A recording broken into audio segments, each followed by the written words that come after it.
It is another Friday, so let's answer some questions that were sent in from the listeners.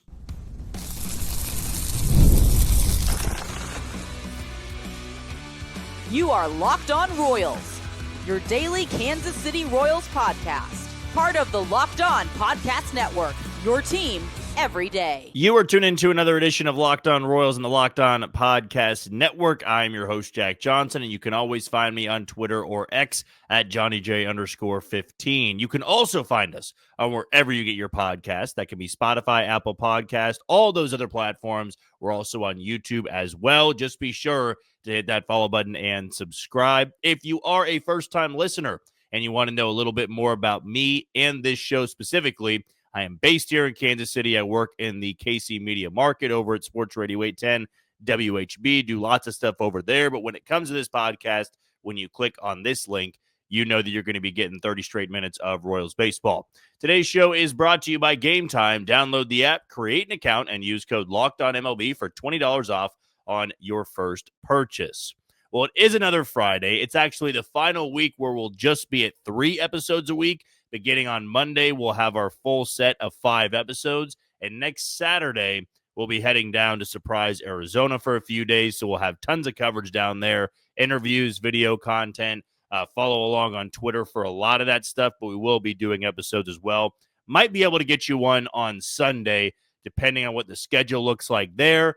But if nothing there, certainly after a ton of content that we put out there on Monday morning / Monday afternoon, we'll probably have an episode up by Monday evening.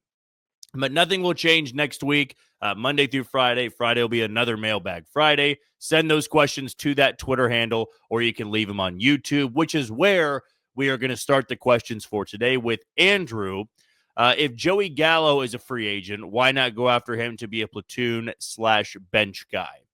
I think the power is still obviously there for somebody like Joey Gallo. I do believe that he is someone that maybe could upgrade a little bit of your bench, because I still think he's a fine outfielder. I think defensively he would fit in just nicely.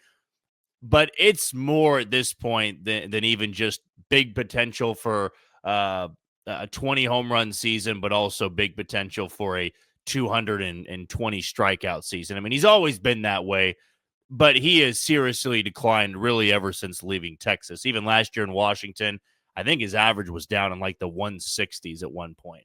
So even though he's got that power potential, he's not really running into too many of them anymore. I'd imagine he'd be incredibly cheap. Maybe you could bring him in on a 1-year deal. Just haven't heard his name put out there a lot. And I wonder if a lot of teams are seeing the same thing where, yeah, he still does have that power, but he's barely getting on base anymore at this point in his career. So if it got to the right price, maybe even on a minor league deal, I wouldn't be against it, because, again, I still think there's somewhat of a good potential there for a power standpoint, but I don't know if they're very interested at this point.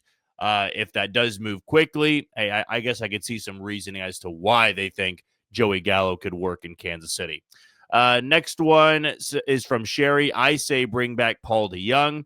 I don't know, actually, if Paul DeYoung is signed already. Some of those smaller moves, they kind of fly under the radar, even though this offseason has been relatively quiet. I don't see Paul DeYoung returning to Kansas City. Really didn't finish the year that strong, and that kind of forced the Royals' hand to not play him in the postseason just because he was struggling so much, striking out a lot. But he did provide the Royals a little bit of a boost in the second half right after the trade deadline. But I don't see him returning to Kansas City. I think they feel pretty set with what their infield has. You add Jonathan India to that mix. Some other guys are going to have to move around positions. I just don't see a world in which Paul DeYoung returns to Kansas City. But hey, I could always be wrong there.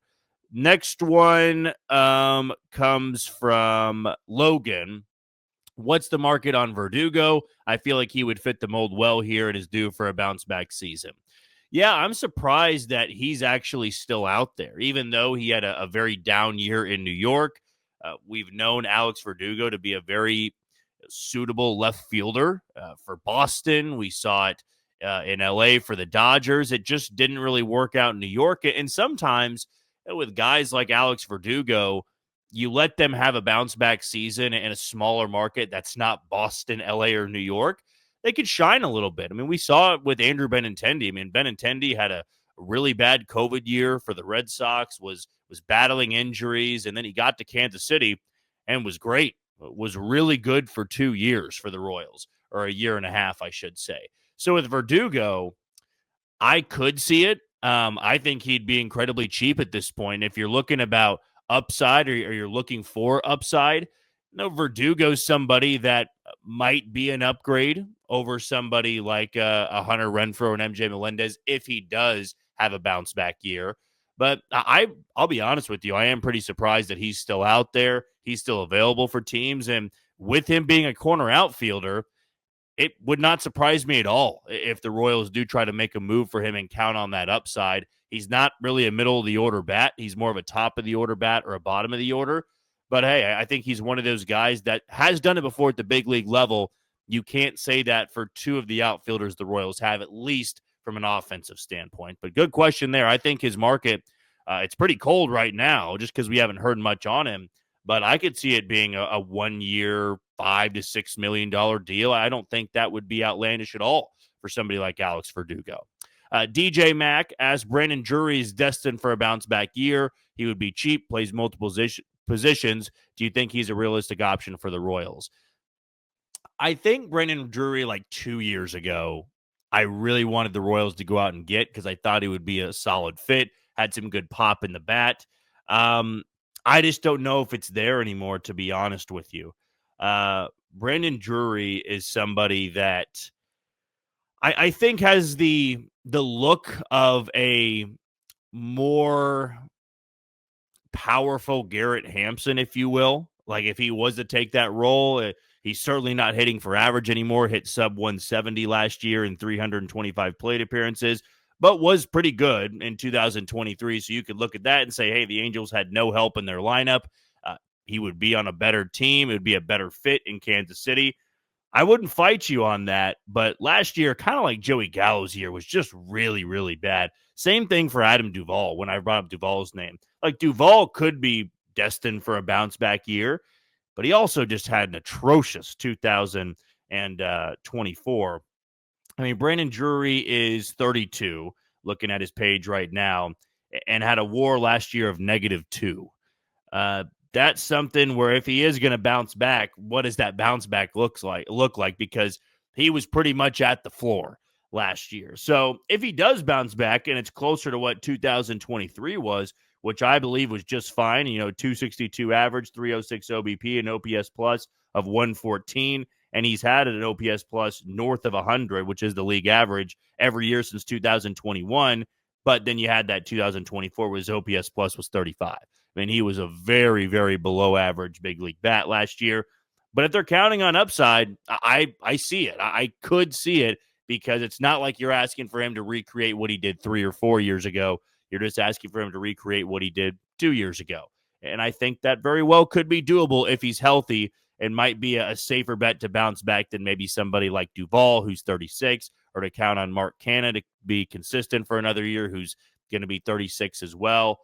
So some of those older bats out there, maybe they can bounce back, but if they are to bounce back, I'd probably count on it being a younger player than somebody past their mid-30s at this point. Looks like the next one here is might be coming now from Twitter. So we're going to jump over to Twitter here before we hit our first break. I think that does it all for the YouTube questions that we have. This one on Twitter comes from Royals Data Dugout. Favorite food / drink spots in Surprise. And in the Royals related one, which player not currently on the 40-man has the best chance at impacting the 2025 season? Let's disqualify Jack Caglione since he's the most fun pick. I'm going to say Tap House in Surprise. That was one place we went to last year. I really liked it. Good food, good drink, lots of TVs you can look at. I think there's also something called the Revel Sports Tavern. That's another one that was pretty good. But two of those options, I think even Tap House does trivia if you're into something like that. So those are my two favorite spots to go to. Probably will be going down there again next weekend to one of those places because we'll have time in the evening to go check them out again. So if you are going to Surprise at some point, I would probably suggest those. Then for guys that are not on the 40-man, trying to rack my brain a little bit as to who might have the best chance. You likely have to go to somebody in Double-A maybe because they added Luander Avila to the 40-man roster. Believe they added Steven Zobak as well, Noah Cameron. Those are all guys that I think could have a chance to impact the team at the big league level that are on the 40-man roster, with this question being guys that were off the 40-man. I don't think that Javier Vaz is on there. So I would probably say Vaz. I think that he's close enough to get a chance at this point. So if he's just want to double check here so I'm not wrong, I'm assuming that this page loads, but I think Javier Vaz might have that best chance just because utility guys are always going to be valuable to the Royals, especially midseason / late season when they need some new legs. They need a guy that can maybe spark the team off the bench. He's got the speed. He's got the defensive flexibility. He gets on base a hell of a lot more than a lot of guys at the minor league level. So I'll go with Javier Vaz. I don't believe he's on the 40-man roster. If he is, then that completely ruins my point here. But I'm also not sold that other than him, there's a lot of guys out there that can really make a huge impact that aren't already on the 40-man roster. Like, it's really going to take somebody to surprise a lot of people to have that chance to make an impact. So right now, as I'm looking at it, he's not on the 40-man roster, so I'll stick with that answer of Javier Vaz. All right, let's take our first break. When we come back, still a lot of questions to get to next on Locked On Royals. You are tuned into Locked On Royals on the Locked On Podcast Network. I'm your host, Jack Johnson, and you can find me on Twitter or X at JohnnyJ_15. Want to give a shout out to the first sponsor today in PrizePicks. The big game is almost here, and there's no better way to make it even more exciting than with PrizePicks, the best place for daily fantasy sports. With over 10 million members and billions in winnings awarded, PrizePicks makes it fun and simple to get in on the action. Here's how it works. You pick more or less on at least 2 players' projections, and if you're right, you could win up to 1,000 times your cash. PrizePicks even has a free pick for the big game where Patrick Mahomes only needs to throw 1 yard to win. Pair that with one more correct pick, and you're cashing out. Download the app today and use code LOCKEDONMLB to get $50 instantly after you play your first $5 lineup. That's code LOCKEDONMLB, LOCKEDONMLB, for $50 instantly after you play that first $5 lineup. PrizePicks, run your game. The next set of questions here is going to begin with Michael. I am very disappointed they failed to address the outfield. Seems they are gambling MJ will have a career year. And this is where I would probably, rebuttal with, I don't think they're done adding to the lineup. I still think there's a little bit of time. They've got the weekend here. They got a few days before pitchers and catchers report, and they still have got over a week until that first full squad workout. So I think there's still a possibility that they bring in a bat, whether that be through trade or free agency. So I would maybe hold off on saying, I'm disappointed they didn't address it at all. There's a chance they still do. But to that MJ point, I do think they are counting on him to have a career year, kind of in the way Ryan O'Hearn was able to do that. So they have the belief in him. They feel like everything that he does in the offseason and batting practice and getting work done, that it points to him having a career year. But I also understand the fan base being a little bit fatigued with that because he just has not been able to do it before consistently at the big league level.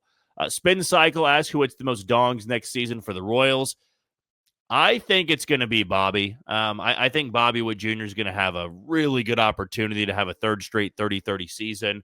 I would like to say Salvador Perez or Vinny Pasquantino has a chance, but to count on Salvador Perez to punch out 30, that's more so for strikeouts. So to knock out 30 and Vinny Pasquantino to match that with 25 to 30, it feels like it's just easier to go with Bobby Witt Jr. So I'm going to go with him to go probably 32 home runs. And I do think, as I said, it'll be another 30-30 season for Bobby Witt Jr. Next one comes from Eli. What is the real chance that MJ finally breaks out? It would be nice to get a cheap and controllable athletic thumper in the middle of the lineup. Yeah, I mean, isn't that the best case scenario that MJ finally figures things out and that could be your middle of the order solution? The tough thing with MJ is that he really does showcase some of those skills that make you believe every single year. Like some of the advanced data on MJ Melendez is supported. Like he hits the ball hard, and when he's going well, he has a good walk rate. He can hit to all fields, it feels like. And, from what you hear from coaches and front office personnel, he is a high upside guy. That becomes tiresome to the fan base that's been waiting on him to break out now for 2 years, but he's still pretty young, and there still is that opportunity. And unfortunately, that's all I can say to it. There's still an opportunity. I can't promise you it'll happen, but that would be the best case scenario for the Royals, is that MJ puts it together finally. It's a career year, and he's able to really change the middle of the order. But again, I think all I'm asking for is hit 230. Hit 230 with a 310 OBP, be slightly above league average when it comes to just an offensive threat, and handle yourself in left field. That's all I'm asking for. I'm not asking for 280 with a 370 OBP, but I do think if he has a little extra cushion, a little extra help, and maybe this new stance can change everything, he's going to have that opportunity to really break out. But again, I said that last year. It didn't really work out. All I can say at this point is he's got the opportunity. I really don't have much else to back that up. Charles asks, on the top 100 prospect list, Mitchell is ranked at 48. Jensen is ranked at 86. What gives Mitchell a higher ranking? I think being a top 10 pick in the draft, and also just his first year in the big leagues, was really solid in my opinion. And defensively, I think he's a better catcher than Carter Jensen. Whereas Carter Jensen, it's taken him a little bit longer to get going. So I think Mitchell is more so of the high upside prospect. He's only 19/20 years old. Not much younger than Carter Jensen, but I can understand why Mitchell's much higher. Scouts are believing in him a lot more than maybe they were coming out of the draft. But that was one pick that snuck up on me. I don't think I was fully in agreement that they were going to get Blake Mitchell and it was going to work out. I'm starting to think that Blake Mitchell can be an above average big leaguer behind the plate. This one comes from Paul. With Moncada off the board and Minnesota recently spending millions on Bader and Kalum, is there a world they're looking to shed payroll, considering they have a regular third baseman, Royce Lewis? Thoughts on acquiring Willie Castro for third? Michael A. Taylor trade provides they'll deal with each other. I do think that's an interesting possibility, because the Royals and Twins have made a trade before involving a starter, but the Twins need to keep that lineup intact. Like, they barely added anything to that offense, and subtracting from it, unless they were getting another offensive player in return, wouldn't make much sense to me. And Willie Castro, I think, would be a phenomenal fit in Kansas City, so I like how you brought up that name.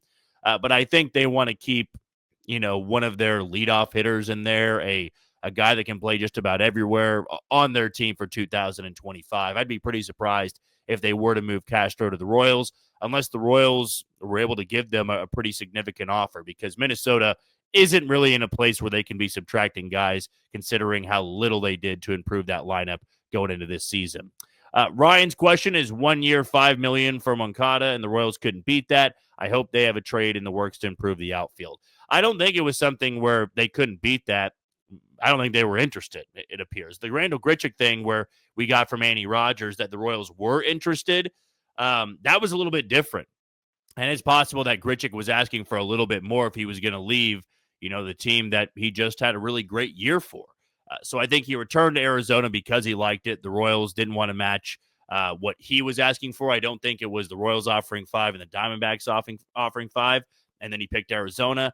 I think he was probably asking for a little bit more for Kansas City to pry him away from Arizona. Yohan Moncada, the Royals have played against him for a long time. I would have liked the deal, but he's never been durable.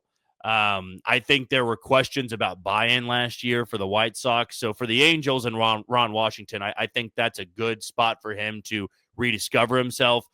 It's very possible the Royals just never gave him a call because they played against him a lot. Maybe they haven't really liked what they've seen. Remember, they've got Royals influence in Chicago, so they probably have some intel on what Yohan Moncada was like for them. But I don't think it was a matter of not being able to match the financial part of it. I think it was more so about fit for the team. Okay, we're going to take our final break of the show. When we come back, we'll wrap it up with all of our questions on Locked On Royals. You are tuned into Locked On Royals and the Locked On Podcast Network. I'm your host, Jack Johnson, and you can find me on Twitter or X at JohnnyJ_15. Want to give a shout out to our title sponsor today in Gametime. Gametime has a new feature called Gametime Picks that makes getting tickets for events even easier. It filters out the fluff to show you only incredible deals on great seats, so you don't have to waste time searching through thousands of tickets. I've got a couple tickets I've already purchased over on Gametime. As I've said before, going to San Francisco coming up in May. I got those tickets, bought them around Christmas time. They're already in my Apple Wallet, so I don't have to worry about anything leading up to that trip. I got those tickets ready to go. It was so easy. And for fun, sometimes I just browse what tickets are available, what concerts are happening in Kansas City, comedy shows, and I just know that Gametime is never going to let me down. So here's what you need to do. Go and take the guesswork out of buying tickets with Gametime. Download the app, create an account, and use code LOCKEDONMLB for $20 off on your first purchase. Those terms apply. So again, create an account and redeem code LOCKEDONMLB for $20 off. Download the app. Last-minute tickets, lowest price, guaranteed. The last set of questions we're going to get to here begins with Mark. What % chance would you give on seeing Bregman in a Royals jersey this year? He is unanimously the one guy that I think all of the followers and the listeners of this podcast have said, I'd be great with it. I don't care how much it costs. I want Bregman in this lineup. The reality is I think it's a very low % chance. I would put it less than 5 at this point. Because per Bob Nightingale, he's wanting a 6 to 7 year deal, and the Royals just are not going to offer that. If it got down to a 2-year deal, maybe, and you could take a large portion of that money you wanted to give Santander and give it to Bregman. But I think Bregman's going to be a lot more than that. Bregman is an expensive free agent bat, and I just don't think the Royals are willing to do that for a guy that's over the age of 30 at this point. I think he would significantly upgrade this team. As FanGraphs showed, it would have the biggest playoff boost for the Royals compared to all the other teams in baseball, even like the Yankees and the Dodgers. So I would understand the logic, and I would be head over heels for it. But right now, I would give it a very, very low % chance that the Royals could bring in Alex Bregman. Cole Reagan's mustache asked, how soon into the year will we see Noah Cameron? He'll be in the rotation at some point this year. I think very soon. I think if he starts out the year strong in Omaha, you could see him as early as May. Now, if the Royals rotation is thriving, he'll be in the bullpen and taking somebody's spot. But if somebody like a Michael Lorenzen's not working out, or it's not working out for Bubic, and maybe Marsh isn't doing well in AAA or in the bullpen, Noah Cameron can grab that spot. They are very high on Noah Cameron, and I am too. I think he's got tremendous upside. I think the Royals have developed him really well.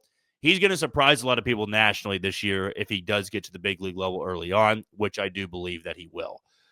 Kate's question is, I saw this proposed trade and I would not do it, but it was Mookie Betts for Bobby Witt Jr. Would the Royals really accept that type of deal? Nope. There is no way in the world I think the Royals would accept that deal.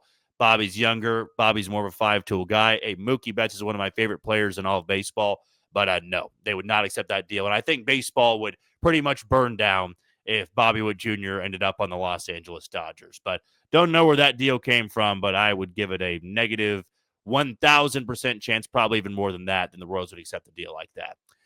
DJE asked about Tommy Pham. We couldn't sign him for 1 year. I mean, $4 million, I think, was a little bit higher than I expected. I don't see the Royals giving out a deal that is more expensive than $3 or $4 million for a guy that's 36, 37, 38 years old. And there still are a few out there in free agency. But with Tommy Pham, I think he wants to start every day, and I think Pittsburgh's going to give him that opportunity. I'm not sold it was going to happen in Kansas City. And we were even seeing that later into the season, into the postseason, that the Royals were just not going to consider Tommy Pham an everyday player. He still believes he can, and all more power to him. I loved watching Tommy Pham in Kansas City, and he's going to get that opportunity now in Pittsburgh.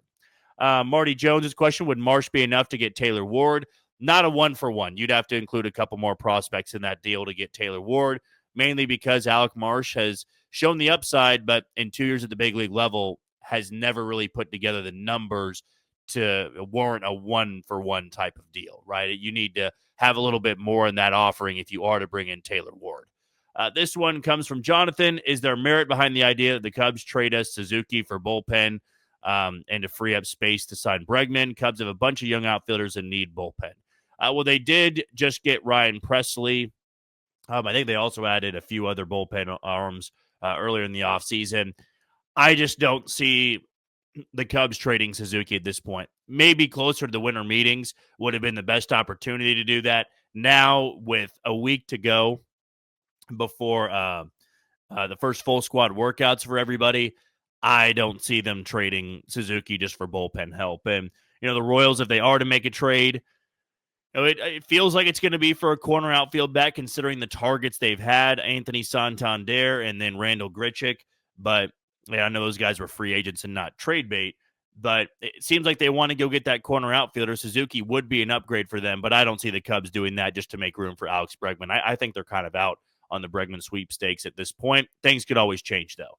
Sam Leitner asked who would generate more trade revenue, Hunter Harvey or Angel Serpa. Probably Serpa because of the years of control. I think Harvey's a free agent after this year. Serpa, was throwing 98, 99 mile an hour sinkers last year. Had a little bit of a showcasing to the national public eye on the postseason stage. So I think that gave Serpa a little bit more trade value. And because he's younger, the years of control, I think that makes him more enticing than Hunter Harvey. Matt's question is, do the Royals have enough capital, including big league pitching, to swing both Heston Kjerstad and Kobe Mayo from Baltimore? That would seem to hit both birds with the same stone. It would be a huge get for the Royals, but I don't think Baltimore is just wanting to trade Heston Kjerstad or Kobe Mayo. And the first part of that question is, do the Royals have the capital to pull that off? I don't think so. I really don't. I think it would take a big league contributor. That's a key essential piece of this team to make a deal like that happen. And I don't think the Royals are willing to part ways with any of their big contributors, whether it be pitching or it be in the lineup. And with Heston Kjerstad, as much as I like him in the upside, hasn't done it so far at the big league level. And Kobe Mayo is a big-time prospect, and I don't think Baltimore is willing to move on from him at this point in time. Closer to the deadline, if Baltimore, for a wild reason, is no longer in it, maybe you can reevaluate that. But if they're not in it anymore, I don't know why they would trade younger players, and more so have to be if they were buying and they wanted to go out there and get another piece somewhere. And maybe if the Royals were not in it, they could swing a trade like that. And maybe you do give away one of your big league contributors to get two younger prospects like that in return. But right now, I don't think they've got the capital to pull that off. Richard's question, not really a question, but earlier in the week, you asked what we were excited about. And I'm moving to Olathe in August/September-ish. So I will be there for the very end of baseball season. Any recommendations for the area or first Royals game? If you are, I know you're moving to Olathe. So, I never lived in Olathe. So I've lived close by, so I know some of the spots you can go to there. But speaking of a Royals game, I always think one of the best things to do, because downtown's not too far away, you go grab a bite downtown. You can go somewhere in the Power and Light district. There's lots of fun places to go to, grab a drink. Down there you go into Johnny's. Johnny's Tavern too is a place that I like to frequent a lot. Couple other good sports bars up here. Tanner's, I go to. Coaches. These are chains too, so there's aren't like authentic places that I'm giving you. But I always love to grab a bite at a sports bar before going to a Royals game. If I have the time to do so after work. If you're going on the weekend, even better for that. But you go downtown. There's lots of cool places to go to. Then you're a quick 15-20 minutes from the stadium. It'll be easy to get down there. Parking won't be as bad. If you want to direct message me, I can give you some better recommendations. But off the top of my head, those are some spots that I like to go to before the game. This one comes from Jeff. I know you've been asked this several times, but with the Royals and KCTV5 to broadcast 10 games, do you think we'll be hearing any news about the Amazon deal real soon? I would imagine so. I'd imagine some point in spring training we do get the news on that and what the package would look like. That was one of the things we didn't talk about this week, was the Royals having 10 of their games broadcasted to people in the area, the Kansas City area, and I think it extends a little bit further into Kansas and Missouri. But the 10 games, that'll be on Sundays, I think it is, on KCTV5, so it'll be on local cable. Even if you're not going to pay for any package, you'll at least get 10 games, which is 10 more than they had last season. So I do think that there is a chance during spring training, maybe the early portion or middle portion, we get some news on the Amazon deal. But again, I'm just not much in the know on that at this point in time. This one comes from Ryan. Do we get a bat before camp starts? I'll stay consistent. I'm not going to walk back anything I said. I have a pretty strong belief that there will be some bat that is brought into this team before camp starts. If I'm wrong, it's very clear that the trade market never really materialized and they weren't willing to give a one-year deal to one of the older bats still out there in free agency. Kingdom Cave asks, does Freddie have any trade value, and could we package him with another player like Serpa or Carlos Hernandez for Taylor Ward or another impact bat who can play the outfield? I just don't know if that'd be enough. Freddie Freeman's a backup catcher. As much as I love Freddie, and he's a great fit for the Royals, just him and Serpa and Hernandez are not going to get Taylor Ward. I think the Angels are asking for Carter Jensen or Blake Mitchell to move Taylor Ward, and the Royals aren't willing to do that, and I can't say I blame him on it. And Mike Taylor asks, who are the Royals players who are out of options? I need to go back and review my sheet, but I do think guys like Nick Prado and Carlos Hernandez are the headliners for guys that are out of options. I think Carlos Hernandez makes the team. I'm just not sold at this point that Nick Prado is going to make the team. So we'll see what happens as we progress through spring training. All right, that's going to do it for us here on Locked On Royals and the Locked On Podcast Network. I've been your host, Jack Johnson. Thank you for making Locked On Royals your first listen today. For your second, find Locked On MLB as baseball guru Sully brings a daily blend of humor and baseball, keeping you updated on every rumor and story throughout the offseason. Find Locked On MLB on YouTube or wherever you listen to your podcast. Coming up on Monday, we'll be back to 5 episodes a week, and that'll continue until, I think, December. So back to a regular schedule. Royals baseball right around the corner, and unless there's some deal that happens this weekend, we will talk to you on Monday, Kansas City.